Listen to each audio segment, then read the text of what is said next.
welcome to Rana's Radar. Now, this is a super cool trade, a place I have been wanting to come for a very long time and very well known in the industry. I'm here at Rad Rides by Troy. Check out around me. And of course, Troy Trepanier is right here as well. How's it going, man? Great.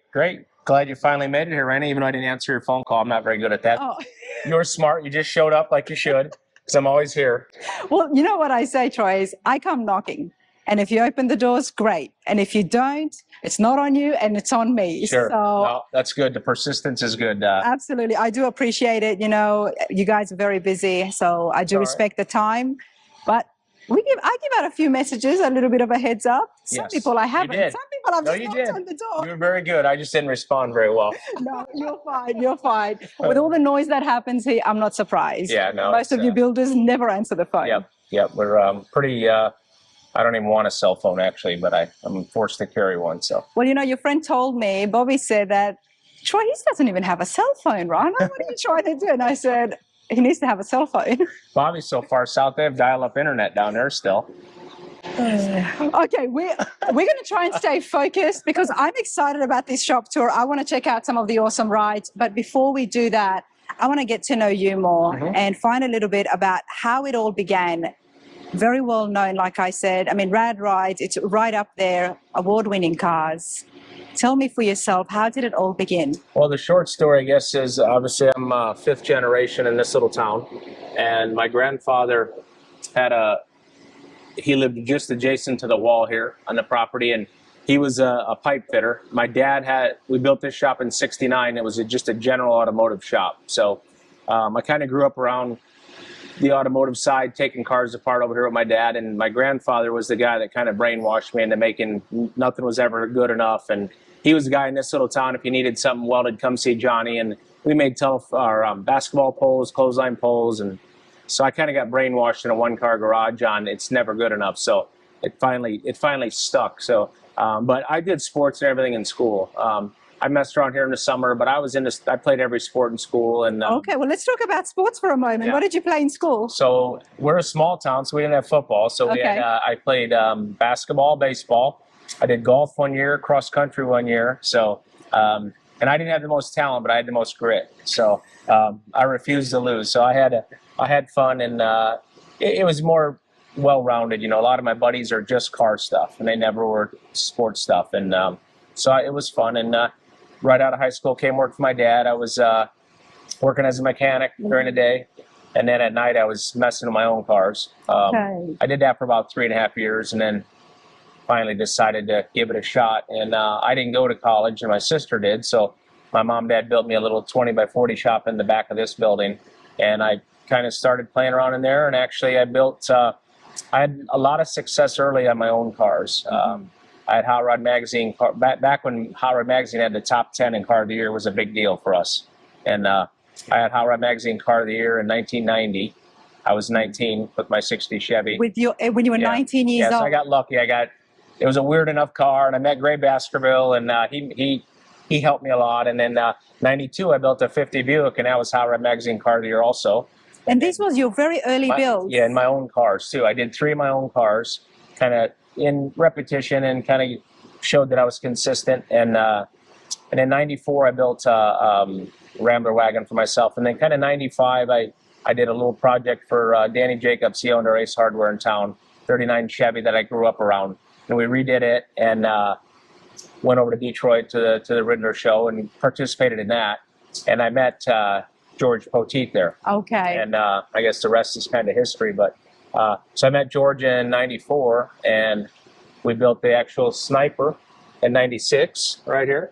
So that was my first big paying customer in '96. We built the Sniper, and it was a great car. It was Hot Rod Magazine unveiled it at the 50th anniversary of Hot Rod Magazine at the Hilton in Las Vegas. Wow. So it was just a great start for me with customers and obviously with George. So. Unfortunately, George did pass away recently, and I never got a chance to meet him, but I've heard so much about him as well.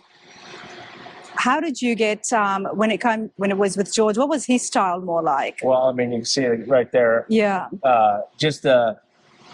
When I met George, he'd messed with cars a lot, but he wasn't well known by any means. I kind of maybe have heard his name back then, and he was into street rods real heavy in the beginning. That's all I really had, like 32 Fords and things like that. And then I kind of switched him into this weird custom kind of thing, you know. And then we did some street machines together. But he kind of liked everything, and we became best friends more than anything, you know, out of the whole thing. So, like after I did the Sniper, and I did tons of stuff for him, bunch of different Torino. I mean, but probably the most iconic thing, I think, even more than the Sniper, is the Blowfish, the land speed stuff. And me and George had a general interest in that. Gray Baskerville from Hot Rod, his whole life was Bonneville. So he talked to me and George for years about it. And then unfortunately, Gray passed away before we got out there. And then George went out there and raced a couple of years, then drugged me out there. And, you know, it's like, you got to get out there. There's a lot of history crossover in our industry. So I went out there in 04, I think, as a spectator. Came back, and then we started building this Blowfish in 05, and then we raced it in 06. So it's coming up on 20 years we've been racing that car. Okay, now you have to educate me. I'm very fascinated with Bonneville. I've heard a lot about it, and I do plan to go out there next year, everybody. So hopefully I'll take the channel along with me. Racing Bonneville and the Blowfish. Where do you want to start? So this was kind of cool because we started with a 4-cylinder engine, which is in the corner. I'll show you. And so kind of a unique car. There's, you know, tons of classes, and they're broken up by body style, engine size, and then like blown, run blown, and fuel or gas. Okay. And fuel is anything. Gas is what they have. So it's a lot of classes, right? So this is a comp coupe, they call it. And in this class, the cars that we run against that are fast have like a really long front end on them. You can do whatever you want from the firewall forward. So this car I wanted to look more factory-ish, and it's a 69 Barracuda. So the neat thing about this project is I knew enough people. We were able to go in Chrysler's wind tunnel up in Michigan for 40 hours when we built it. So on third shift up in Detroit, we kind of refined the shape of this car, and it really ended up helping because we spun this car out at 290 mile an hour and it stayed on the ground. So that was a good thing. And it still stayed on the ground. Yeah, spun 12 times over a mile and a half. That was back in 2012. The fastest we ever went was 319 mile an hour, which is really fast in this. We call it a door slammer, right? The door is still open and closed normal, looks like a car, and it's a very short wheelbase. So that was, we actually had a two-way average of 307. That record's since been beat, but there's only 4 door slammers that have records over 300 mile an hour out there in 70 years. So This is kind of in a elite class, and we set 4 records with it early on, and then we've kind of stubbed our toe for a long time. So we've slowed it down. We have naturally aspirated engines now. Before we had turbocharged engines, but it's a very popular car out there because we've raced it so long, and it went really fast. So it's the thing that I like about Bonneville is it's legit, right? I can tell you how cool I think these street cars are, right? Yeah. It's a matter of opinion. This is either put up or shut up. So that's what I like about it, and it's function out there. So we've had a lot of success, 4 records with this. I built a 34 Roadster for the Marianis, and we've got 2 records with it right now. And then I did a little flathead for Matt Jewell. We have a record with it. And then our streamliner that I built for the Marianis, we've qualified over the record 20 mile an hour twice. We're gonna get to that in just a minute. Got rained out once, and it found a problem the second time. So that's a very fast car. And then I helped with George's streamliner. Everybody knows as the Speed Demon a lot over the years. And he went 481. So he was the guy out there. And what he did, his thing was, Raina, was to get more young people out there to keep this thing going. Not to go 500. I mean, he went 481, but and he won the Hot Rod Trophy, which is the single fastest pass of the event 12 times. Wow. So nobody's done that. You know, Mickey Thompson's on there a couple times and all these guys, but he did it 12 times. And so he's the guy out there, period. When was the last time George was able to get out there? Last time he drove would have been 21 probably, or 22. Wow, not long ago at all. 21 or 22, yeah. Wow. Yeah. So last year he didn't, and then they had a short meet because of the bad weather, and then this year obviously he didn't. So 22 actually probably, or 21 because it got rained out in 22, so probably 21. But he's been over 460 times. Wow. So I mean, he's a bad dude out there, and so he made it all possible, you know, for me, and you know, I met 2 good customers out there, the Marianis and Matt Jewell. So it's a win-win thing, and it's a lot of effort for us. You know, it's 1,500 miles one way to get there, you know, and then you're open on the weather, right? Yeah. This year we went, 1,500 so we went 3,000 miles and lasted 2 minutes and blew it up. So, and it blew it up. Yeah, it wasn't a very good year, but that's okay. At least we got to get on there. So that's okay. Again, I'm terribly sorry and my condolences. I didn't know the connection was that close with yourself and George as well. People ask me about George, like, who was George, because, people are always see his money and things like that. And I mean, obviously you've probably seen him from a distance, maybe. I mean, I haven't even seen him. I've just heard, good things about him. He's so unassuming of a guy, I'm going to grab a picture. Hang on one second. I would love to actually see a picture. So this is me and George in 96 when we unveiled the Sniper at the Hilton. So George would have been like, I don't know, let's say 50 maybe then. But he always had a burr haircut, and he wore overalls most of his life in the early days. So you would just think he's just an old farmer or something. And so George was the most generous man I've ever met. I've met a lot of great people, and very generous guy, and he spoke at my dad's funeral. So. Okay. So that's what I thought about George. So it's a sad thing for everybody because nobody gave more people a chance than him. So he was the guy. So definitely a figure that needs to be spoken about. Oh, 100%. And needs to be recognized and remembered throughout the time. Yeah. Because it sounds like he's had great influence for the industry. Yes. Yep. Yeah. So many guys. I mean, he's given guys like myself their first big chance, probably 15, 20 different guys. So, and I mean, everybody, all of our mutual friends, Brizio, Bobby, I mean, I can just name them. We've all built cars for them. Yeah. And I built a lot. We probably talked about 50 cars that I'd never built. We just talking, and I just was busy. And he was always excited for me that I went out and got customers, good customers like him, and was always in my corner and everything. So just a great time. So hopefully we'll keep running the Blowfish and make him proud and can continue to set records, hopefully. But, absolutely. And that's the only way that everything is going to stay alive and right. continue on for the next years. But my first question is the Blowfish. Tell me some of the things that makes this very unique for it to go over, what was it? 319. 319. Yep. Well, obviously the shape, and it's, like I said, in this class right now, we can lengthen the front end as long as we want, but the car looks morphodized, and I wanted it to look as much like a real car as it could. So you can see how the front end's rolled over, and it's chopped 1 inch. So it's just a little bit of a chop to it. And it has a very small CD. So the size of hole it's punching through the air is very small, so it's very fast, and it's better at high speed. So above 200, it really settles down, and it drives very well up there. When we spun it out, we had way too much horsepower in it, and kind of self-inflicted that problem. But it's a very safe car. I'll show you inside here. But it's held up really good. It's almost 20 years old now. But it looks brilliant. Yeah, you can see how it's all business in there.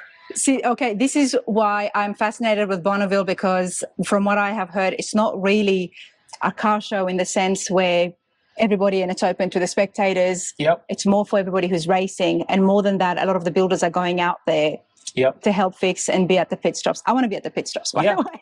No, and a lot of builders have went out there and tried, and that's kind of where I'm most proud of. If we went out there, we've set really fast records.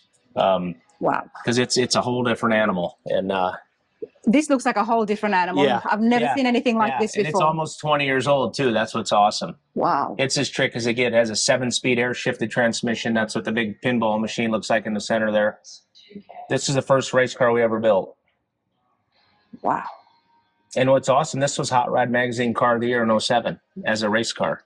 So it was 2007. It was Hot Rod Magazine Car of the Year. So that was pretty cool. This is amazing. When we brought it out there, you have to go through tech inspection, everything, and I'll never forget, we rolled it in there, and I could hear them mumbling, "Oh, look, they brought a show car out here." No way. Oh yeah.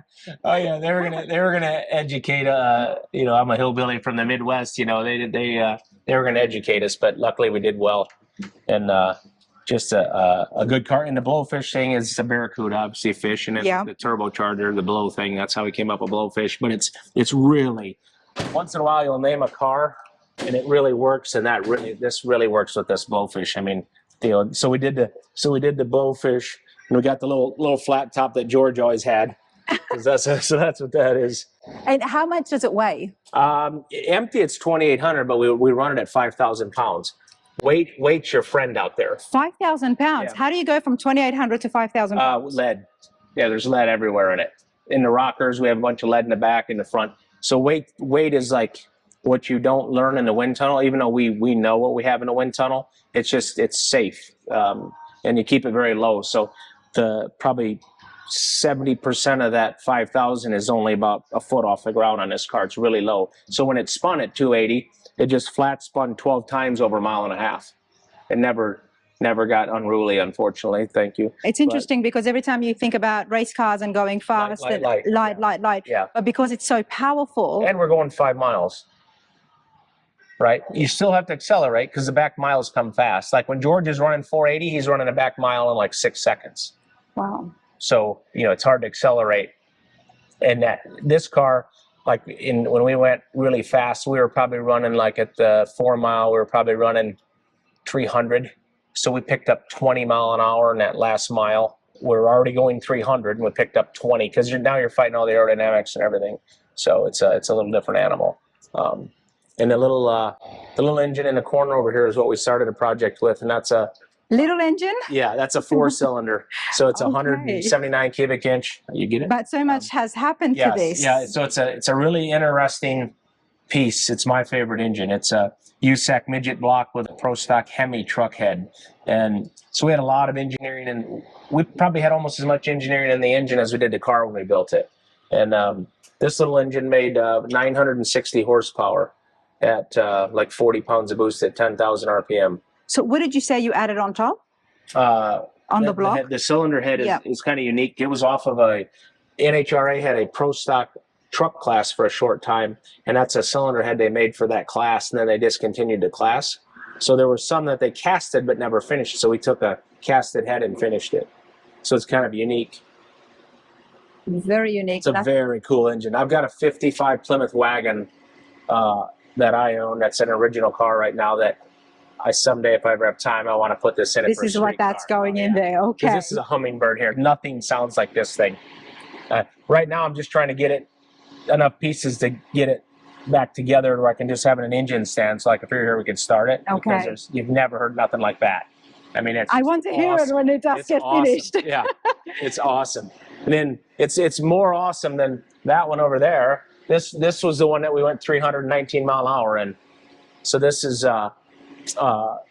390 inch small block Dodge. It's kind of like a 2012 NASCAR block. Okay. And this made 2,600 horsepower. So how did you increase the horsepower? The big 118 millimeter turbocharger on methanol, lots of boost. That thing was unruly. But looks beautiful. But it's not that noisy in anything because it's all boost. The little motor makes a lot of noise. And you said, now you mentioned the term before, land races. Mm-hmm. So is that all because it's cars, or is that got to do with Bonneville? How would you describe? Land speed racing is just, I don't know why I guess if it's a good question, actually. The land speed, it's because obviously you're on land and it's high speed. And Bonneville is really the only place. They have El Mirage in California, which is a dry lake bed, mm-hmm. but they're running like 1 mile and they only have a mile shutdown. Right. Like we're running 5 miles, and if the course is good, you'll have 4 miles shutdown, so it'll be 9 miles long. The Bonneville course is not a paved concrete track. Yeah, salt. It's salt, isn't it? I've seen pictures. It's like a desert. Salt bed, yep. And they have a race in August is a big one. Mm-hmm. And there's another different sanctioning body in early September. And then there's a event called the World Finals, the end of September, 1st of October. So it's much cooler out there. That's the best event when the weather's right because it's cool out there. The air's better. And like we were just out there and it was 105 degrees in the afternoon, which is extremely hot for out there. And it brings the water up underneath the salt up to the top. And it gets just a little bit loose on the top, mm-hmm. and it's not quite as good. Where in the fall when it's cool, it's better than brand new concrete when it's good. Okay. I mean, you leave black marks. It's that good when it's good, but very often it's here lately it's not been good. So okay.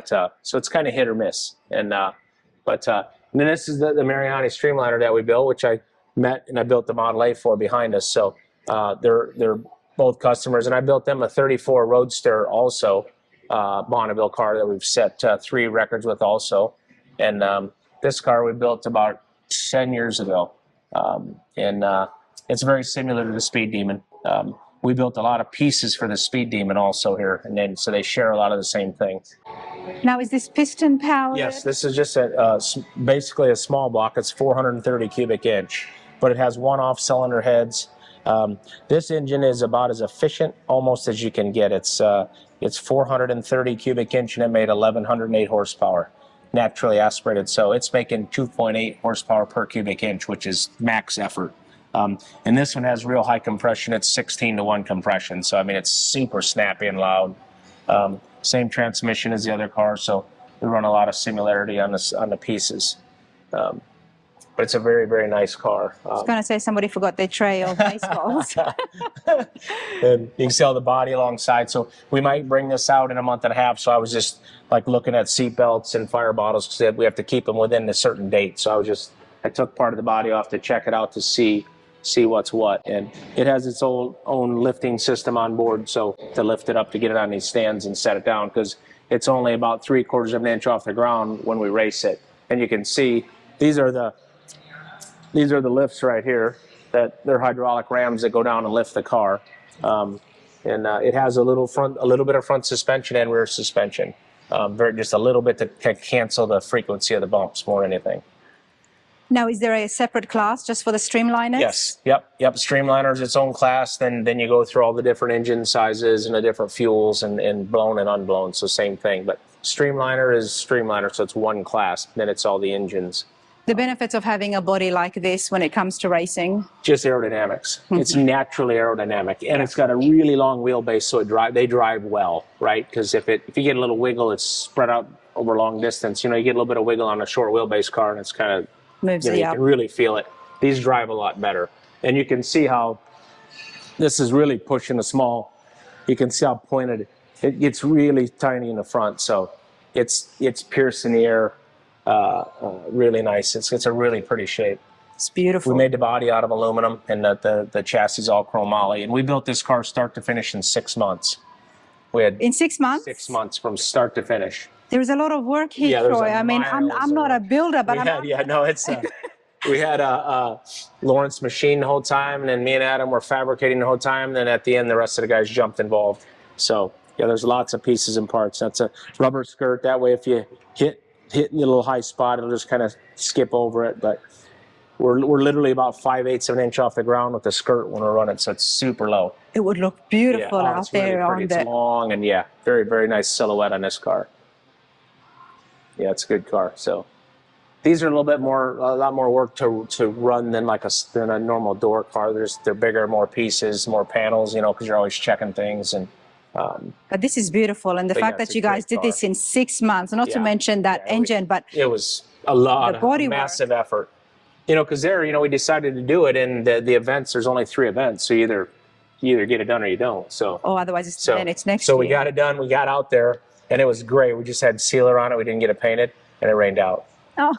So we came home and painted it, and so it was all right. But that's where I met the Marianis, and we built them the little Model A back in 2017, and it was SEMA, the Battle of the Builder car. It won the Battle of the Builders in 17, but it's a great driving car.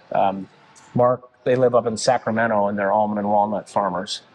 Great guys. They're the 2 brothers, Mark and Dennis, and their father, Dennis. And Mark's first drive in that car was from Sacramento up to British Columbia, Canada, and back. Oh, wow. So you're very well known. Driving them. Yeah. Exactly. Yeah. You're very well known for the drivetrain and building cars. That has to work. Has to work, yeah. And that comes now from learning more about yourself.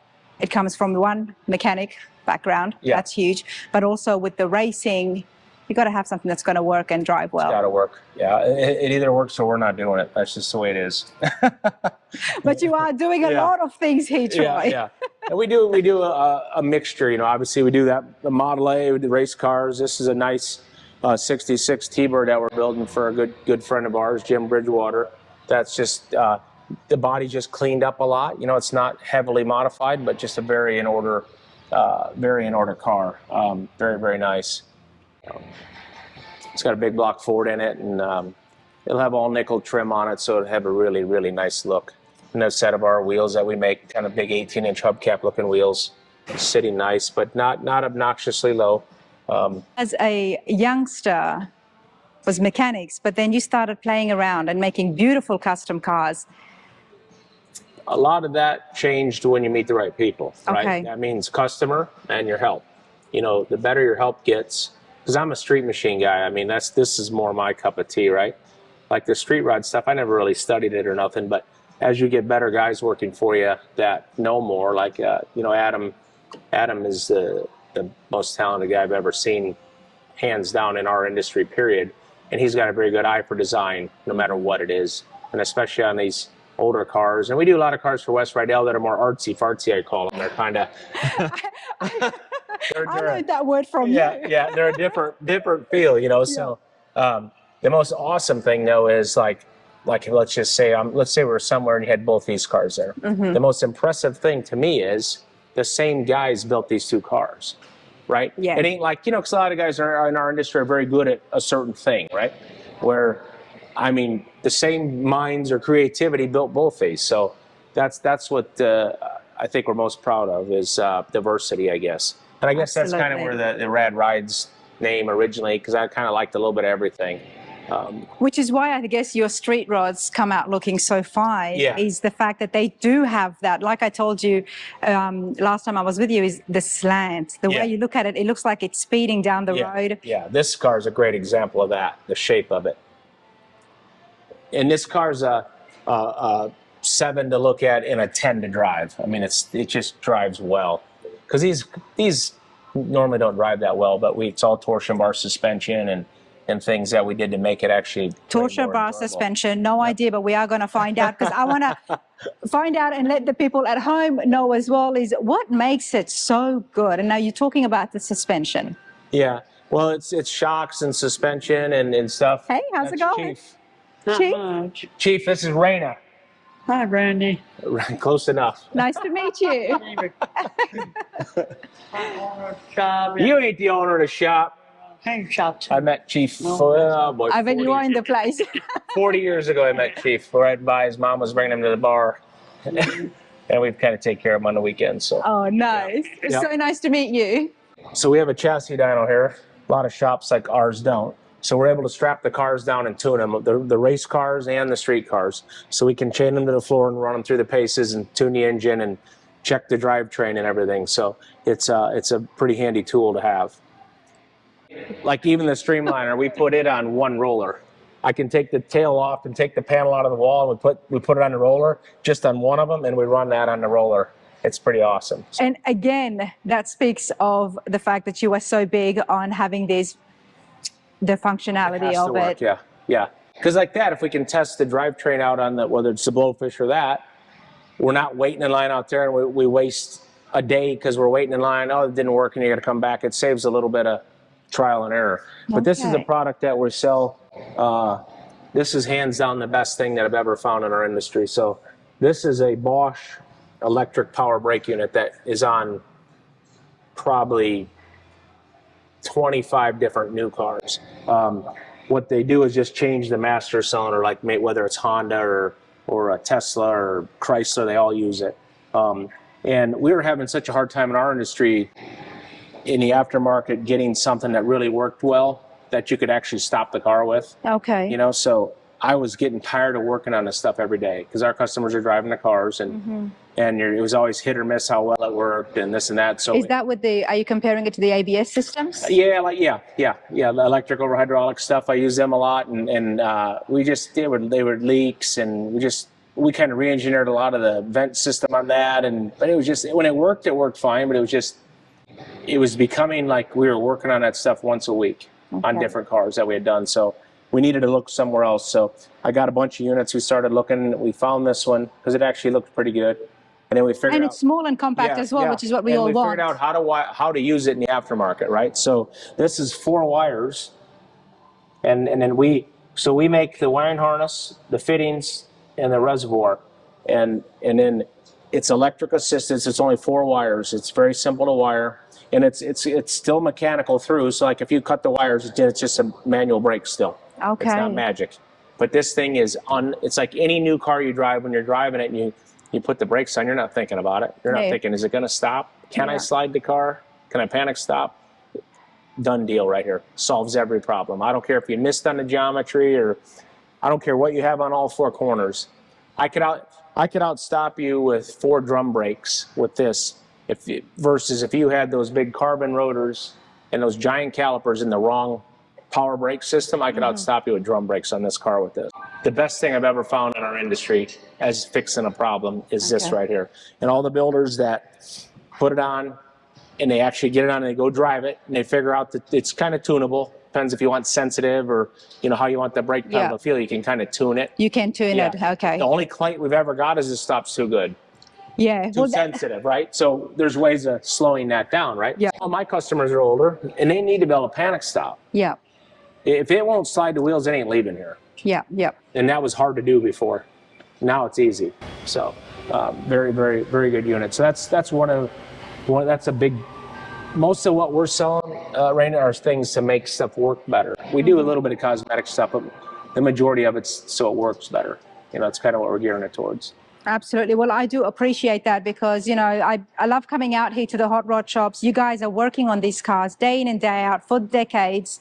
You fine-tuned it. You know what works, you know what doesn't work. And then the fact that you make it available to the public, I mean, it's amazing. I love that. Yeah. And that's we always wanted to do parts, but we were always so busy. So of course, when my son graduated in business at South Florida, it kind of made it a little easier because I'm zero social media guy, so he's good at that. Yeah. And all that helps. So so let's remind viewers again. Now, Jack has his own company where he ships out the parts that basically you make. Yep. Rad Rides Performance Parts. Rad Rides Performance Parts. Yep. And we're always adding to it. Like we've got 10,000 different programs on our CNC in the back that we've made over the last 20 years. Now, granted, they're not all universal, but we kind of pick on one once in a while and pull it out, like stuff that we use on our cars, whether it's an exhaust hanger or whatever, stuff that's universal, and that's kind of what we're starting to sell. This is our 36 Ford, our big project right now. Parts have got to go get painted yet, and we've made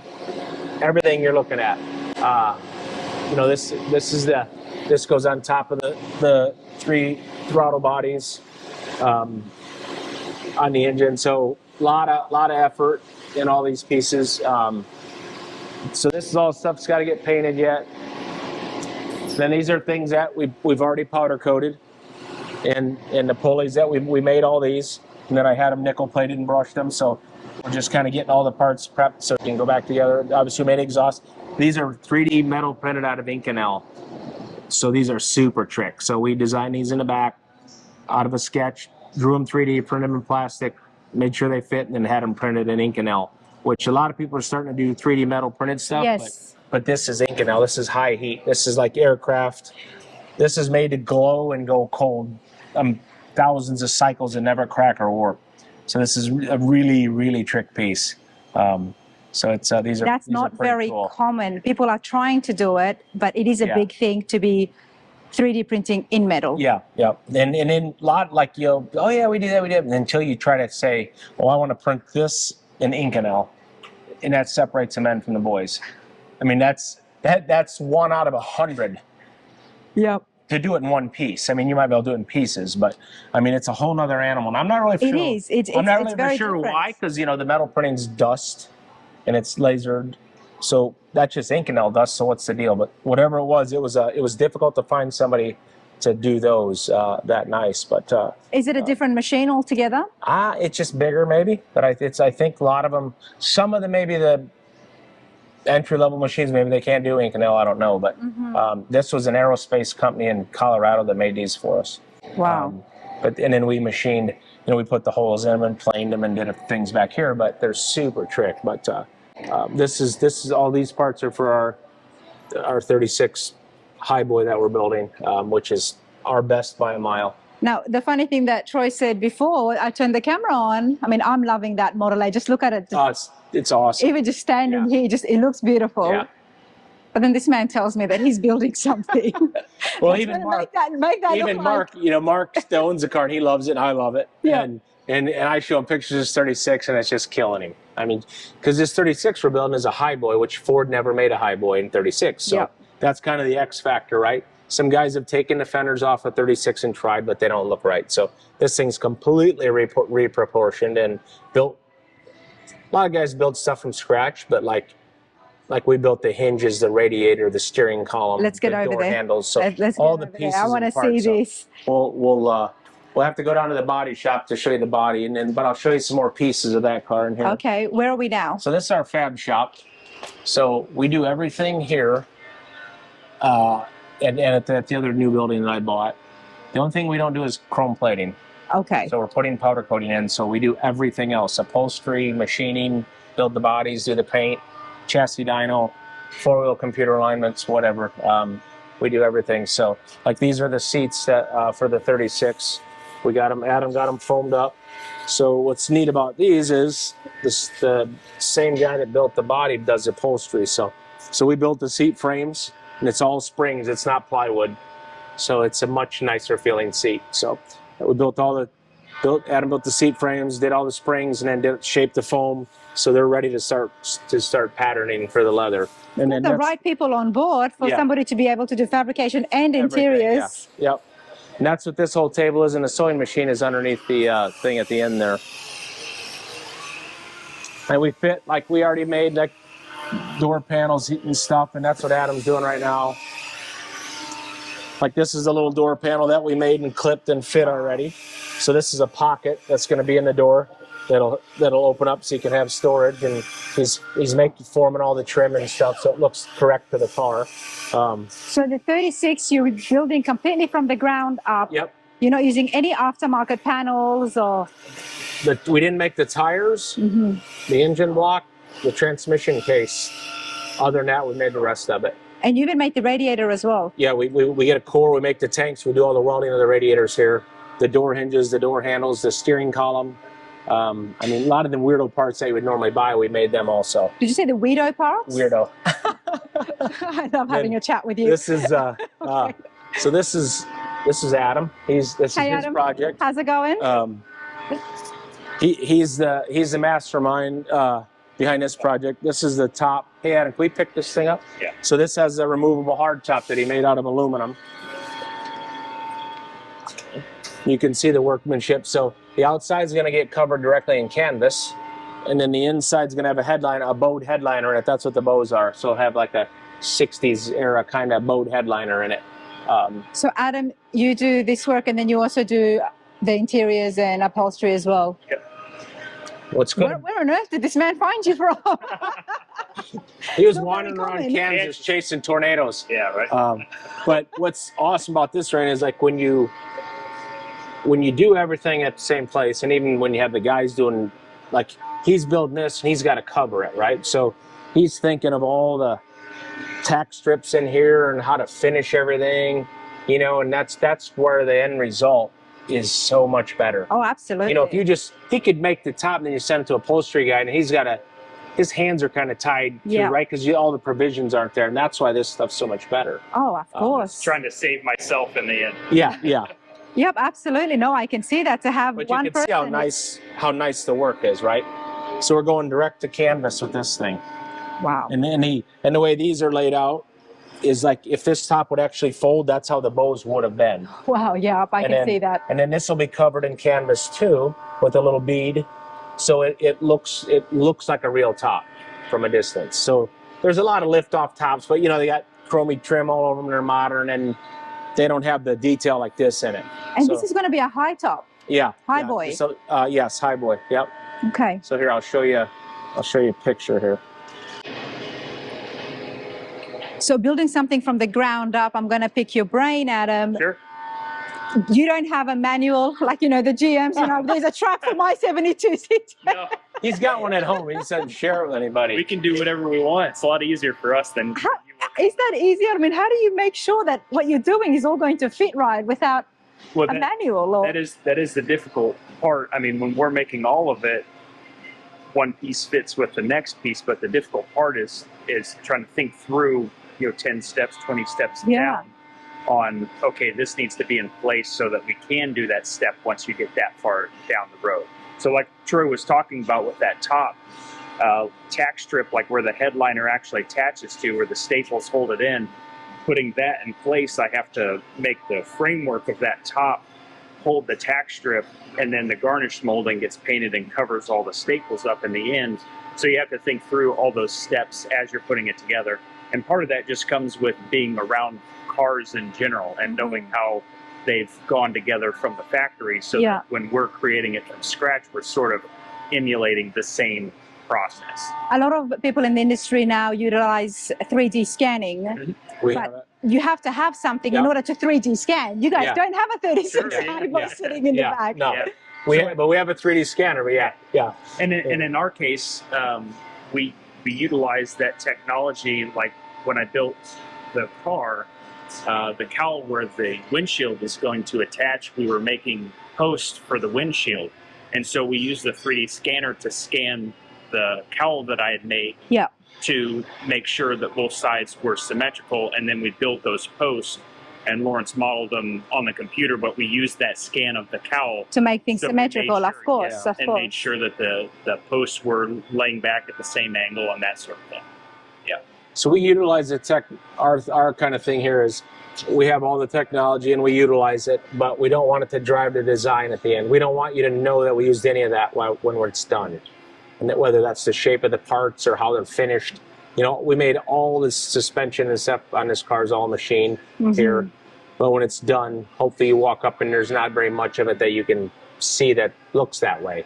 Whether it's textured or cast looking, or we put lazy draft angles on things to make it look like an older part that's forged or casted and things like that. So we use the technology, but we don't want it to drive the design. You know, because a lot of that newer stuff, you can kind of walk up some of these cars and you can, it's a street machine, it's all modern looking, and you can just, that's fine, but it's just, you can really see where that's driven that way. So we try to stay away from that. Keeping the love of the look of the classics. Yes. Let's see where to go. So this is the car. Oh, wow. So the only thing that your eyes are seeing right there that we did not make is the tires in that picture. Everything else we made. I love what you're doing with the top. I mean, it's nice. This is brilliant. And then again, you've got the steering on the outside. Yep. It's kind of got a lot of nostalgia feel to it still. The wheels are made to look like 36. The wide 5 was a popular thing in 36, so that's, they kind of have that look. So can people order wheels from you? We mainly only do our own just because we're just too busy. We only have one guy that does the programming and machining and stuff right now. Maybe eventually we'll have more, but right now we only do them for our customer cars that we're doing. Okay. It just maybe someday, I don't know. Yeah, it kind of makes it more unique too. You come here, you get that. Of course, and there's a lot of work involved. It's so easy for me to come in here and be like, well, then why don't you, do this and produce this? I wish we could. Yeah. Of course. I mean, the stuff is just magnificent what you're already doing. So, but like several companies make the brake drums for these old cars. They put discs inside there, but we made our own because we didn't want it to. Thanks, Adam. No problem. So we made our own because we didn't want it to look like anybody else's. So they're different. This is the rear. And it's got the cover on it. And, it's got the disc brake inside, and these stay stationary going down the road, and the air just goes in the vents. So these stay stationary like that, and it's got a full disc and a disc that floats underneath, so the wheel's going around it. Okay, I love that. So if you're going down the road and see it, the drum won't be moving. I love floating caps, the caps. Like that, yeah. But you've got the whole... It's a spinner. That's a whole nother level of spinner here. Yes. It's called a stationary. Yeah. But that's... Is this going for the 36? Yes, this whole rack here is 36. Here's part of that hubcap I just showed you, one of the pieces of the wheel that we showed you, and then the valve covers, blower intakes up, and then another thing we do is we make all our own front drive units on these weird motors. So all the engine bracketry that holds all the accessories, we make all of it here. And this has got a vintage blower on it, a 1957 blower. So it's kind of a vintage hot rod blower on that engine. So it's really cool. I didn't even know the blowers existed at that time. I found out recently that they did. Yeah, that's a vintage blower, but it has modern guts in it, so it'll work a little better. Yeah, so that's. And are these headlights? Yes, these are. Adam, what was the name again? I can never remember. Tiltray. Tiltray was aftermarket. It's a GM. GM. What year roughly? Late 30s. Late 30s. But it kind of resembles a 36, but a little smaller. And then we have the shocks go inside, and the shocks mount inside the headlight, so you can see. It'd be like that. The shock goes up, and it's got a secondary bracket. And then we make the inside gun of the headlight, and we use a stock glass lens. So the Model A has the same thing. That's why the Model A's here, we draw a lot of reference from it. The shocks mount inside the headlights and that also. Now you're taking a traditional looking front end, but making it look different by not having an extra stock for the headlight and things like that. So you weren't kidding. Everything on that car is getting made in-house. Everything, yeah. I mean, and who decided that? Yourself or your customer? Well, we had a conversation with Ross, and when you go about a car like this, it's kind of, we've changed the body so much that there's nothing that you would have started with that would have been a waste of the body. So that's why we just kind of made our own body. So, and then made the body first, and then we made the frame. So you made the body first. So the body dictated the shape of the frame. Okay. A lot of times it's the other way around. So we wanted the But that's body because the body's already there. Yeah, we wanted it to dictate how the shape of and you'll see that down the street at the body shop. Okay. What is this here? This is a 40 Cadillac LaSalle project for Wes Rydell. He's one of our great customers. So we're going to make the chassis look pretty semi-stock, but it'll have modern Corvette-style stuff but grafted to the stock chassis. So it looks kind of semi-original, but it has a transaxle. It's got a 6-speed transaxle in the rear. It'll still be a flathead, but it's turbocharged and fuel injected. Turbocharged and fuel injected. Okay. Flathead. So we're doing the engine right now. So it's really unique. We scan the whole engine. Yeah, I've never seen a flathead and we're big into doing weird engine stuff here. So, which is a lot of work, but the payoff's awesome. Okay.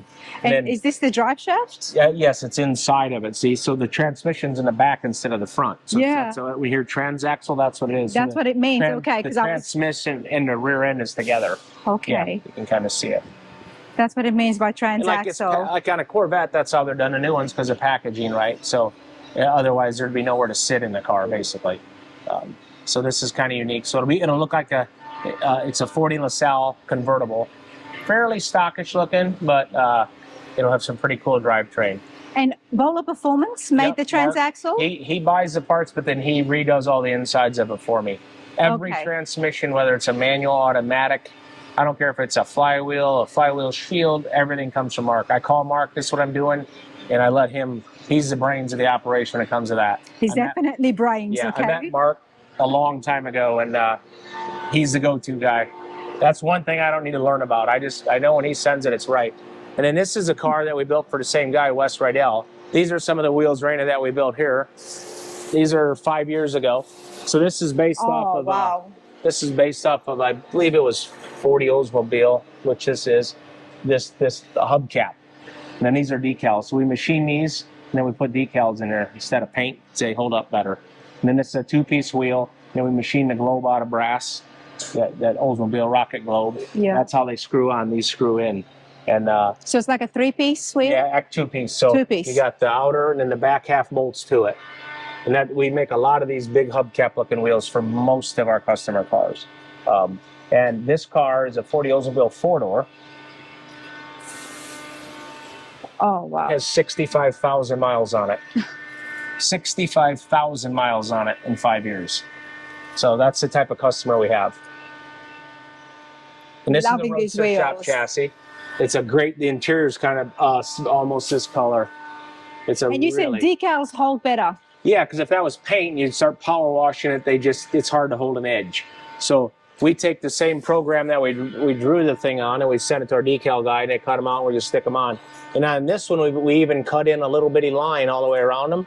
So if we painted them, it'd have been easy to mask. It's got a little engraved line all the way around it. So if we wanted to mask them, it'd be easy. But the decals, these have 65,000 miles on these decals. Wow. And they just hold up.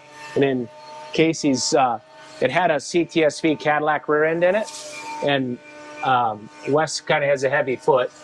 This is an LT4 direct injected 650 horsepower engine, and the rear end keeps getting tortured. So Casey's putting a new third member in it, so we're having to do a little cut and paste on it. And Casey was a big part of the 36 that you'll see at the body shop. Him and Adam, that was their baby on all the. Casey did all the firewall, floor, gas tank, and frame, and all kinds of pieces. So this is just an upgrade that Casey's doing. So we're trying to get this thing mounted up in there, and just two reasons. This is much more robust, and the little Cadillac rear end that's sitting over there, Cadillac's discontinuing it, so as they break it, there's no parts. And Wes has like 60 General Motors dealerships. Okay. So he's a big GM guy. So just upgrading, and there's nobody on the planet that drives their cars more than Wes. I mean, we did you've probably seen the Red. We did a 4-door into a 2-door, long 2-door. Yep. Same style car. Yep. 25,000 miles on it in the last 2 years. He's a good test pilot. Yeah, I was just going to say. Makes us better. Yes, makes us better. And here's a interesting. This is where I started. This is right outside the wall behind you. My grandfather's garage. That's what your parents gave you to. No, that's 1990. That was my grandfather's garage. That's where I got tortured in there. That's where I got brainwashed as a child. But that's my 50 Buick I built in 1991. Wow. That was Hot Rod Magazine Car of the Year in 92. I was building my Buick, and I built 2 of my cars in that 1-car garage before I moved into the alley shop. It's not a garage, Troy. Yeah. Mate, that's a shed. Yeah, that's it. That's where it all started. And I that's need a where it Rad came. Rides thing on there. But Wow. yeah, you can tell by the metal Pepsi can how old it was. Wow. That was a frame next to it, so that's kind of where it all started. So that's actually a great picture. That's a very cool picture. You know, you may want to talk a lot about your grandfather, but he instilled those values he and hard work he did. got you here, right? He did. My dad was a great mechanic. He's the one this used to be a truck shop, so we did grain trucks, school buses. I did oil changes on like FedEx and UPS on Saturdays in here. And then obviously now it's at our fab shop. So my grandfather built the go-karts in 1970. And I rode the crap out of the one on the left. Oh, of course. I don't collect things, but that's the only 2 things I have. And he built this for the neighbors, and we just found this been out in the barn for 35 years. But the back half of that is a rotary mower, the old rotisserie mower. Yep. He took the handle and the blade off and then put the go-kart in the front of it. But how did you find that after so many years? Well, this one I kept almost the whole time. Then finally I just whatever. And we're eating at this place across town at an antique mall, and they had it for sale out there, so I bought it back. And then we had a guy come in and see it, and he's like, hey, he lived on the corner. He goes, your grandfather built us one, we still have it. So Adam went out, dug it out under this big pile of wood, and it was all covered in bird poop, and they've been out there like 35 years. Wow. So it's pretty cool, so we hung them up. I love that. Yeah. Continue along here and see some of the other So this is a builds. 56 wagon. This is for Ross, the guy we're building the 36 for. It was painted maybe 15, 20 years ago, so we're not painting it. So we lifted the body up, and we've heavily modified a Morrison chassis under it to get it to fit so it doesn't disturb as much stuff. So the front we got glued together. Now we'll come in and cut the inner fenders so they fit like they should have been. But on these we try to do it where we don't, the seats still fold inside, the third row is there, there still has the deck in the back, so it's a lot of splitting hairs inside on cutting. We made all the rear rails and they're all notched everywhere so we could get a really tall tire on it, sit low, but not affect the inside of the car. So most of the frame is all done up in there. So it'll look just like a pretty stockish looking cool thing, but it's going to drive. Yeah, really it'll sit well. cool, and you open the hood and it'll have that big Camry Coyote motor in there, twin turbocharged, of course. Twin turbocharged, of course. So it'll really be fun. So I love doing this type of stuff. I love station wagons, just as you can tell. Why? Why do you love the station wagons? I don't know, they're just cool. Yeah, they're just cool. Not See, we many got our people red would say. cat. See? Red cat. You can see a little cat on there. Oh, man. George gave me this. We painted it, but he gave it to me. Nice. So machinery-wise, we've got pretty much everything you need. You know. What is this? Just for hand tools, different shapes and different things, and you made these, of course. some of like the stands are hodgepodge together, and then you can. But this is old vintage stuff that we bought, and then we have a pretty good collection of any of the metal shaping stuff that you need, and like the English wheel is 1932, so it's old. Everybody's got a Pullmax, but that's a 21, so it's a lot fancier. It's got an air leading head and a tracing table, and it's doing all the floors. And we got hundreds of dies that we've made. Wow. And so a little bit of everything. You can see we're running out of. I kind of stopped getting equipment because there's no more room to work on the cars. So this is the English wheel. yes, that's It looks 1923. different. 23. Yeah, 23. Yeah. And well, Troy from BBT, he bought and sold equipment a lot, and he brought it over from England, and then we restored the yoke on it, but the arch is the same, and the same with the light blue machine. I'm gonna have Adam show you. Troy brought that over from it's made in Switzerland, but it came out of England, and he picked it up in Chicago, and was driving by, and I'm like, we always wanted one. It was a pretty good price, so we bought it. Well, BBT Fabrication is not far from you, and that will also be on the channel, so do keep an eye out, everybody. Yep, so he does amazing stuff. Great guy. Absolutely. Great guy. So this is a big fixture table we made, so we went to mess around, and then of course got the big CNC, and but the tin woody here, this is for the Rydell family, also for Brian, and we've got some of the front done. So we browed the headlights like a Chrysler. We made the bumper, made the valance, straightened the little collar up here. We flared the fenders. It's twin turbocharged. Oh, no pictures of this project, please. It don't matter. Yeah. Okay. Yep. Scared me. Twin turbocharged 427. And you can see it's got the turbochargers down low, and it's twin intercooled. And it's all the way back there. Yeah, I've done that about 5 different times now. So when it's all done, you got to really look for them. So you just look in here and some big. Anytime you look at air cleaner on there, and you just won't think nothing of it. But it blows in the back. I've done that I did a 56 Buick that way, a 56 Chrysler that way. Wheel wells. This is a 50 Olds tin woody, so it'll have the airbrush stuff on the sides. So the door skins we took off and are just tacked on. There used to be another pillar here that we made our own and moved it inboard. And we'll take the roof off. We'll chop it just a little bit, and we'll take all the crown out of the roof, kind of thin it down a little bit. So we'll make a new roof. That's what it's waiting for, to get back down here and do the roof next. Why would they still call them the tin woodies if there's no wood involved here? Well, because you have airbrush wood out here, and then it'll have a bunch of wood inside. There will be wood still inside. The inside, I say, kind of look like a Chris Craft boat, per se. Canvasy and wood. It's really going to be right. It's going to be cool. Because this one's twin turbo cool and independent rear end. We made, like this, when I was talking about the suspension parts, like we make this part, this lower arm, so it looks like, and it's all OE rubber, so it looks kind of like a stock C6 Corvette arm in the front. Like art, that's just round tube stuff, you know, fabricated looking. So we machine all these, so it looks like when it's all done, it just looks like, oh, that must be some factory GM thing. So that's kind of how we go after it. But this one's kind of neat because, like, normally this gate is flat, right? So it's curved now. So we made all this gate, made the bumper. And Brian's 53 probably, Rydell. He skateboards, snowboards, and wakeboards all over the world. So he's big into that stuff. I would love to meet your clients one day. Yeah. You've got an interesting bunch. Yeah, so he called and wanted to know if we could put a skateboard in it. So you can watch the rear taillights here. Oh my Lord.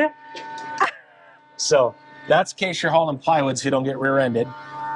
And then if you run out of gas, Randy, you pop that and you just get on this and you go to the gas station. So so Brian wanted a longboard in it. So this will be, when it's all done, this will be some fancy hardwood, and this will be hardwood so it matches, right? Because I don't want it to look phony. So this will all match when it's done. So so we did all that business, but we made all the handles and the retractors, and I mean it's very robust. It's got a new Chevy truck deal, so it comes down nice and slow. Let me have a look in here.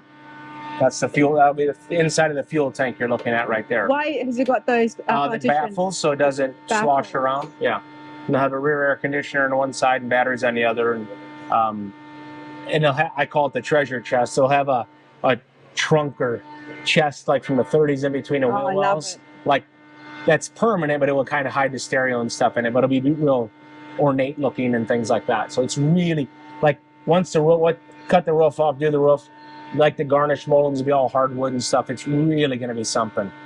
It's really going to be a cool car. And then this is a sketch of it. Kinda. Oh, I see it now. Yeah. This is kind of the sketch of it. Wow. Just kind of a tin, like beech woody, you know. And then Moose, he sands every piece we make. You've seen Moose at the car shows. Moose does all the trailer driving and everything, and Moose gets to sand all the billet parts. How's it going? So he smooths everything out, and then we either get it polished, plated, painted. But that's all the brake parts for that 36, parts of the brake parts, and that's parts of the brake parts. And Moose does a lot of the hard work. yes, he just sits here and This is the hard work, sands so Troy. he can't feel his hands. Yeah. Wow. Yeah, these are part of that piece I showed you up there, right? That fills in that brake thing. So then these are the covers that go out here like this. That closes it off. And then the other piece comes in the center and it floats, and that's what the wheel floats on. So that's why this stays still and the wheel goes around it. Yeah, this is the other. That is brilliant. This is the piece that goes in that it goes, you know, this is just set up so it's got just a little bit of clearance, you know, like that. So this is stationary and this is what's turning inside of it. So. And are you going to put decals on that as well? Or is it going to be more chrome? This will be really, because they're kind of big and in your face because there's no fenders, these will just be all painted very subtly, like some satin finish. So they kind of, you'll see them obviously, but they'll just kind of go away. Okay. Like a lot of guys would plate them and just bling them out in your face. Yeah. But we wanted to be subtle. So, but you could, like, that would be a decal spot if you wanted to. Yeah. Wow. Let the work show. Yeah. I wish we had the steering wheel here. It's out getting plated. So right now, let me see. The window's dirty, but you can maybe get a little shot, kinda. This is the oil pan for the 36. You're making the oil pan. See how big and tall the billet is right now. Yeah. So he's machining the end of the oil pan right now. So we make all the engine parts.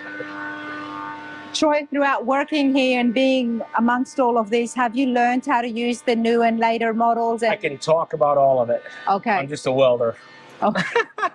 I always like to ask, where can we find you welding? Yeah. I'm like chassis and drivetrain, mechanical, and that kind of stuff. I mean, I've had to do it all a little bit through the years, but I find the guys that are better than me, and but that's what makes the difference. I mean, I can explain all of this. I can explain laser scanning, but I can't send an email, right? So I can talk about all that stuff. The upholstery you wouldn't even have a phone. Maybe that's because you don't know how to operate it. Right. The upholstery process is all that. I mean, I don't do any of that stuff, but I mean, I know super well versed in talking about it. And then this is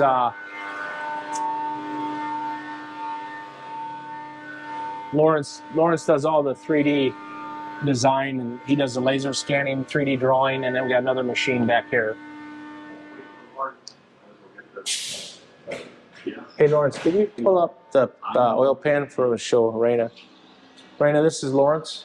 Hi there, Lawrence. How are you? So like Lawrence is, that's the 36 engine that he completely scanned it, and when he designed all that front drive and everything. So that's a great scan of the engine that we got, and that's the pan that he designed, and he's machining that. See the top blue area is what he's machining right now. It's stood up on end like that. Yeah. So he's cutting that out. But Lawrence does all the laser scanning and all the 3D design and all the machining. That's the inside of it, which you already cut. So it's amazing what you can see how we put the little ribs on it and stuff, but they're kind of late. They're a little lazy, so when they're done, it'll look more cast than billet because it's got soft like angles on it instead of sharpness to it. We do a lot lazier like draft angles and things, so it has more of an old look. Oh, older vintage look. Yeah. And then, can you flip that up on in, Lawrence, or not? And that's all the front drive stuff that when he was placing. So he scanned all the accessories, right? Like the alternator, air conditioner, and that blower I showed you. He put them all in different colors, and he kind of positioned them where he thought they might go, and then started building the brackets in between them. and then that's the 3 throttle bodies and intake and everything. So it works really good. We make because you're making all those all small the pieces, parts. the throttle linkage, the fuel distribution, the throttle arms, and we made it all. And he's made it all off of scanning, and he knows what the fitment is right here. So he really doesn't have to go out. Once he has a scan that good, he really doesn't have to go out there. That's He true. draws it all right here, and we make it, and it fits. So in the old days, we'd had plywood and a lot of prototyping, but now it's pretty damn. We've got a really, really good. We bought the highest power scanner at the time you could buy because we do a lot of engine stuff. So we want real tight accuracy. This is the 3D scanning. Yeah. With the little small dots. Yep. We got the dots right there here. We go. And then we bought. This is the Creaform Black. This was like the one like Red Bull, all the F1 teams it was using. Okay. I mean, this is about as. I used one of these. Yeah. This is a lot more. This is. Must be later than what I 9/10 used. of a thousandth accuracy on high setting. I mean, it locks up all of our computers with the amount of the software. Yep. And we've got the biggest video cards, and then it come with a pretty robust laptop with it, and we've got really good software for that. So, but it's been really helpful. I love it. I mean, I think it's just fascinating the way it works. Yeah. So there is a video on 3D scanning, everybody. If you're interested, I'll put a link. It's really helpful to us. Especially we do such intricate engine stuff like for Bonneville and stuff. Yeah. Like we'll scan these old Ford motors and you can tell how crooked it was made back in the day, and we can compensate for it, and stuff that you'd be almost impossible to measure. Mm-hmm. You can scan out that thing, man, and the accuracy is incredible. You can see the serial number on the side of the block and the texture of the block. I mean, you can even see that. You can really get some high definition, because Lawrence said we tried some different ones. Like some guys come out and demo some stuff, and some of the other ones are okay for big images and stuff. But when you get into the looking for a whole location or stuff, you got to spend the money to get the accuracy. So it was a little better. And then we got the little bamboo printer, which everybody has. This is fast, and then we got the bigger one. So that thing's lightning fast. Like Jack, my son, has one down in Florida. So if he draws something, he can print it, send it. And these are really a nice machine. And then this one we can do, a full wheel and different things in it. So, and we just do it to help us keep moving out there more than anything, because we know when he's done with it, we know it's going to fit. I mean, it's very rare that we're like look at it and change much. So, but it does help for that. And then I've had that machine for a long time. We do a lot of small parts on it. Thank you, Lawrence. But he can do upholstery. He can weld. He's a car guy that just happened to know the machine, and he's a brilliant engineer. I mean, like, You've really got yourself a great team. You know works. that. Yeah. But that's the difference maker, right? You got him. Yeah. Moose has been on me 25 years. Adam's 20. Casey would be the lead fabricator at 98% of every shop in the country. He's been with me almost 12 years. So because he works with Adam, and there's no better fabricator than him. So if you listen, you can really advance quickly. So that's the difference maker. And here, I'll show you something that's medial but interesting here. Okay. So I'm a mechanical guy. I like fasteners and stuff. So this is the bolts I just got from ARP. There's Bolts? 800 pounds right there. What do you need 800 pounds of bolts for? I've got the cabinets up front that you see are full of them. I got everything they make in every size and every length. I mean, ARP is pretty cool. They make great Yeah, stuff. they're the best. Bob and Chris is driving a speed demon now, and Bob's my guy. I mean, That's where all your bolts come from. Bolt nut. So we haven't put those away yet. So Troy, what I enjoy the most is your passion and enthusiasm is just as vibrant today than I'm guessing it was when you first started in that garage. It might be. It's more in a sense because now you're doing it because you're.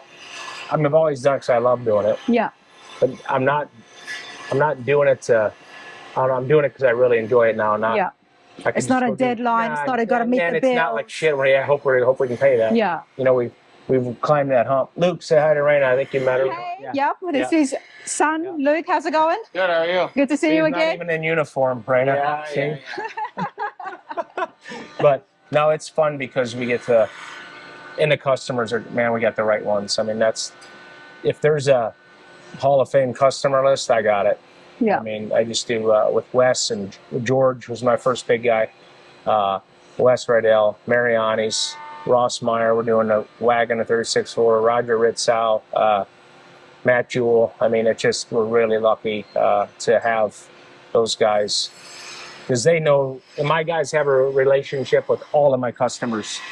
They can come here and I don't have to be here. They can go right to my guys and get the same answer I'm going to tell them. So I've always felt that's a better thing because they take some ownership in it too. So it's a good thing. I mean, and then like some of that stuff I was talking about, like this is the little 1 in 3 out for the fuel injection that we made in the back off the scan, and it fits up inside the airbox. And then we made all the little arms for the throttle bodies.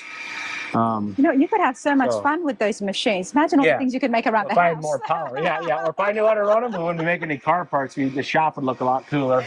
But so it's limitless, and that's one area we want to expand into machining, like this new building I have, hopefully. So because we farm out a lot of the pieces that we sell, we prototype them here, but then we farm them out because we just can't do it all. Well, I definitely want to check out the new building next time I come around, and hopefully there'll be more done there. But we'll go see the body shop and see the car. Absolutely. Yeah, let's go see that. Let's do that.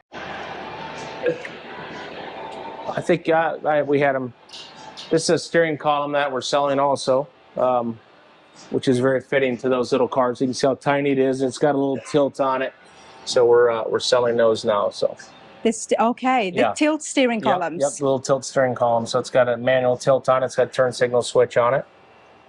So that's the one out of 36. The steering wheel we made, it's at the Sherm's getting plated right now. So this is just a mock-up wheel. And this would be best for the street rods, the 30s, 40s? Yeah, because they're smaller. Yeah, and they're more fitting to that car. Instead of putting some big GM column in something old like that, just doesn't look right. So nobody really had something that's the right proportion and the right function. Okay. And we built a version of this for the Model A in the Mariani car and kind of got the wheels turning. Like we had a lot of response from it. So we ventured in and we did 25 of them. And I think we might have a couple left. We're getting ready to make another run of them. So they're very good. And they're different, 32, we can make different lengths and stuff, but it's the size of it's so small, and then the mechanical tilt's really cool. Absolutely. I mean, that's one of the things with those smaller cars, wasn't it? The steering wheel being right up there. Terrible. Yeah, straight. Yeah. And then, like I said, you put a new GM column in there, it looked dumb. Yeah. So. Absolutely. Now that again would be on Rad Ride Performance parts. Parts. Yep. Okay. And then we got in every panel you see that the guys have done here. How's it going? You're doing good. We've made so. So this is the body shop? Yep. Okay. Colby floats back and forth. Colby's a fabricator, and hey, Colby. Warren gets lonely, so he wanted some help down here. Me and Warren have been working together for 30 years. Yeah, we met in '88. Yeah, so pretty much almost everything I've ever done, he's had his hands on in one way or another. So. So what's an annoying thing about this man? Go on. Don't mind him. Let's get the real facts. We're talking 30 plus years. How much time do we have? I'll take anything. I hope she asked me that question, Colby. No way. Come on. We're like brothers. Yeah. So there are days where we really get along. And there are days. I can get him out of the shop if that helps things. No, it doesn't matter. No, I'm probably the most honest about him as anybody. Yeah. So. Yeah. No, we've had a good time. I'm just pulling your leg. Obviously, over 3 decades. We've watched our kids grow up. I mean, we've been together forever. So. Yep. Nice. Now, Colby, come over here. I'm not saying you guys are old. Colby's a baby. We're old. As somebody who's young, you've just gotten into this generation. Tell me something about Troy that has really helped you stay here and fall in love with what you're doing. Other than Warren, Colby. Okay, go ahead. Troy really enjoys the details, and it doesn't matter so much the amount of time that you have in it as long as the details are there. Okay. And that's something that I feel like some shops miss on, is the details. They make you rush it in order to get something done. Yes. So by the sound of things, it sounds like you're very into the details as well. I am, yeah. Okay. There's only one time for the first time, Raina. That's how we look at it, right? So you're not going to sit there and make excuses. So Colby came from McPherson College a year ago, about, right? 2. Shit, that's how I know. God, time flies. 2 years ago. Nate, which Colby turned us on to, graduated from McPherson. He's at the other shop working. We hired him last year, so he's about 8 months in. So McPherson's. That's where Adam went to McPherson College in Kansas. So it's by far the best trade school going right now for this type of stuff. 4-year school studies this. So. Well, we're 3-on-3 right now. We got 3 for Wild Tech. Yeah. Warren was a Wild Tech, but that was like we were carriages back carriages. then. Yeah. But Colby, they did a Pebble Beach car at the school, and he painted it for McPherson that competed at Pebble Beach. You built it for Pebble Beach? It was a 10-year project. 10-year build. We got it done, and it won second in class in 2023. But it's something like the students did the work. So like if they didn't have somebody that was really capable of painting it or whatever, then it just had to wait until somebody was capable. And Colby did the body work, painting and buffing and other stuff on that car. So it's a really good school. Like Adam was on the advisory board for probably 10 years out there, and they've got a really good program. So do you go out there when they're just about to graduate? Adam and seek them out, or do they come to you? Adam's been good because they have a car show every year, and we support that for quite a while now. We've had the Model A there. Adam brought the 36, this car in bare steel, last year, and gave a seminar in the metal shop, a 3-hour seminar on it. And Colby can tell you kind of an interesting thing what happened there after he gave the seminar on how the curriculum changed a little bit. Oh yeah, we just learned a few more things the school did on how to do this. This is top tier work, so it's not everybody knows how to do it. Exactly. So he's not only teaching the students when he comes to the school, but sometimes teaches the teachers too. And who was the upholstery guy? That came here? Mike? Yeah. So Mike, he's their upholstery instructor out there. He actually came to the shop a couple years ago for a week and just kind of learned the processes that Adam did and stuff, and learned different things for a week, and then went back and is instilling that into the program. So they're on the leading edge for sure of what's going on in this industry, hands down.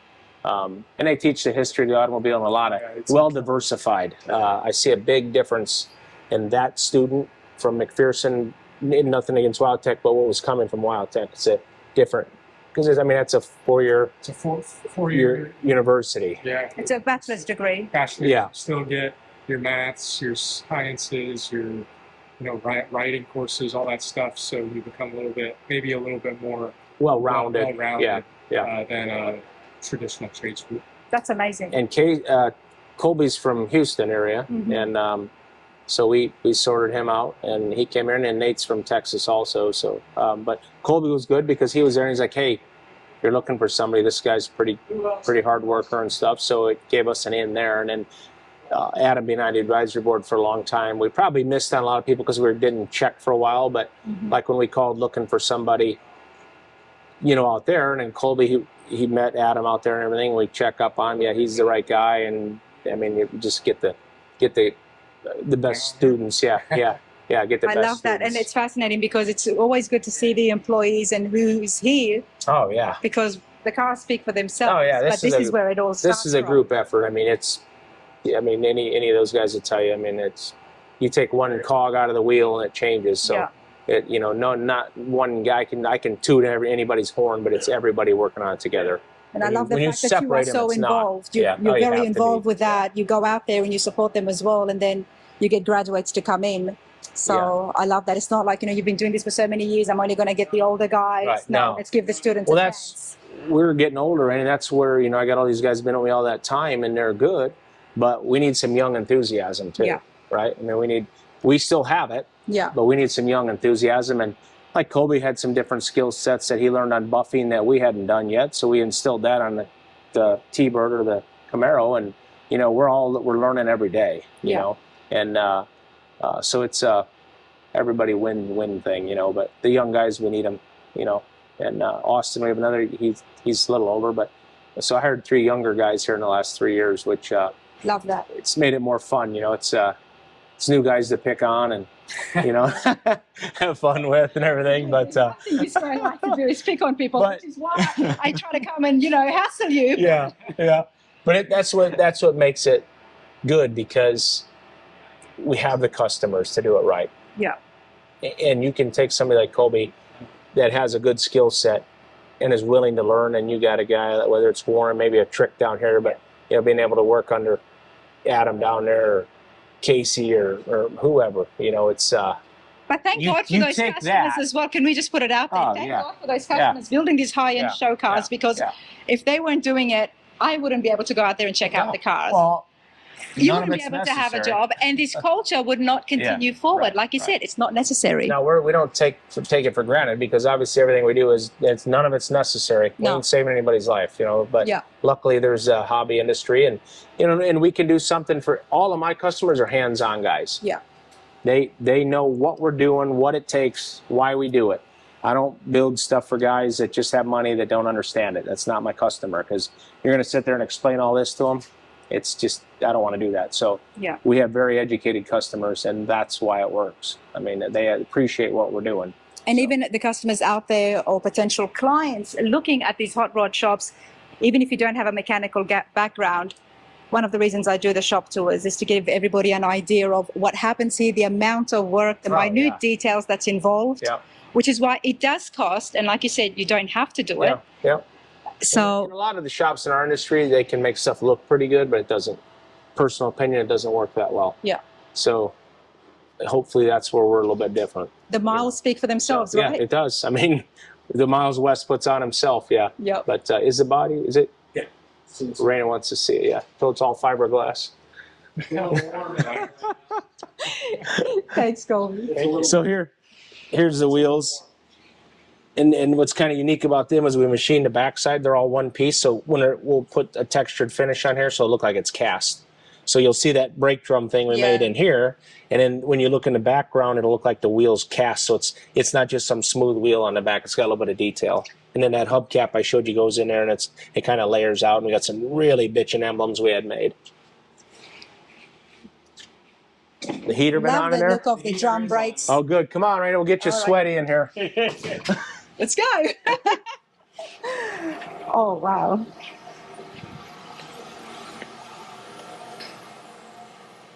So they just got done putting a sealer on it, so it's been through primer and sanded, and that's the last coat. Then we'll wet sand that to put the base on it. What color is this? It's an epoxy sealer that we use, and it just happens to be green because that's my favorite color. But I mean, it's a nice color. It is cool, yeah. Split pea, how's that? Split pea, all right, I'll take it. Kind of looks like a split pea. I'll take it. It's a glazurate epoxy sealer that we use. But Take me over quickly, just where do the panels start and break? I mean, this is something you built from the ground up. Yeah, so obviously this is your cowl here, which is your exterior sheet metal, and it steps in. Your hood side will go in there, obviously, in your door. But like the door pockets, we made the door hinges also. We didn't buy them. We made our own door hinges, so all the pockets, and this is all 14 gauge, which is very heavy, the jam areas. And it's got a roll bar that runs around inside the back you can't see, and around there's a cowl hoop inside also, so it's very, very rigid. So the roll bar will go underneath the metal? Yeah, up underneath here, yeah. And then it goes down to the bottom. So the stiffer you make the body, the more the suspension works, the better it rides. When everything's moving, it just doesn't ride good. So the more rigid you make all this, the better it ends up driving. So could you it's attach very the body important. to the chassis? Yes, it's got. It is and then, attached. yes, and a lot of these, Raina will just have like a cork and they'll bolt right to it. Mm-hmm. That's a typical street rod thing.